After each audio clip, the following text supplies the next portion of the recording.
Hello guys, കഴിഞ്ഞ വട്ടം നമ്മൾ മിനിമലിസ്റ്റ് സാലിസിലിക് ആസിഡ് സിറത്തിൻ്റെ വീഡിയോ ഇട്ട സമയത്ത് ഒത്തിരി പേര് ചോദിച്ചിട്ടുണ്ടായിരുന്നു മിനിമലിസ്റ്റ് ആണോ ഡേംഡോക്ക് ആണോ നല്ലതെന്നുള്ളത്. സോ ഇപ്പോൾ ഇത് രണ്ടും ഞാൻ യൂസ് ചെയ്ത് നോക്കി. എൻ്റെ ഒരു പേഴ്സണൽ ഒപ്പീനിയൻ പറയുകയാണെന്നുണ്ടെങ്കിൽ ഇത് രണ്ടും 2% സാലിസിലിക് ആസിഡ് സിറം തന്നെയാണ്. ആക്നിക്കും ഓയിലി സ്കിൻ ഉള്ളവർക്കും ചെറിയ ചെറിയ തരി പോലുള്ള കുരുക്കളുള്ളവർക്കൊക്കെ അത് റെഡ്യൂസ് ചെയ്യാൻ നല്ലതാണ്.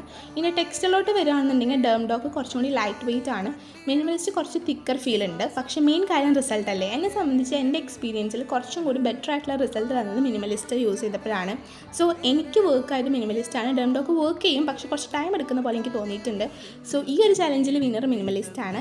ഇനി ഇത് യൂസ് ചെയ്യുമ്പോൾ നിങ്ങൾ ശ്രദ്ധിക്കേണ്ട കാര്യങ്ങൾ എന്തൊക്കെയാണെന്ന് വെച്ച് കഴിഞ്ഞാൽ ആഴ്ചയിൽ 2-3 ദിവസം മാത്രം യൂസ് ചെയ്യുക. ഓവർ യൂസ് ചെയ്യരുത്. ഓവർ യൂസ് ചെയ്ത് കഴിഞ്ഞാൽ നിങ്ങളുടെ സ്കിൻ ഡ്രൈ ആവാൻ ചാൻസ് ഉണ്ട്. ആൻഡ് ഓൾസോ യൂസ് ചെയ്തതിന് ശേഷം മോയ്സ്ചറൈസർ ഡെഫിനറ്റ് ആയിട്ട് ഇടാനായിട്ട് ശ്രദ്ധിക്കുക. അപ്പോൾ അത്രയ്ക്കുള്ളൂ. കുറച്ചും കൂടി വില കുറവ് എനിക്ക് തോന്നുന്നു ഡേംഡോക്കിനാണെന്ന് തോന്നുന്നു. മിനിമലിസ്റ്റ് കുറച്ച് പ്രൈസി ആയിട്ട് എനിക്ക് തോന്നിയിട്ടുണ്ട്.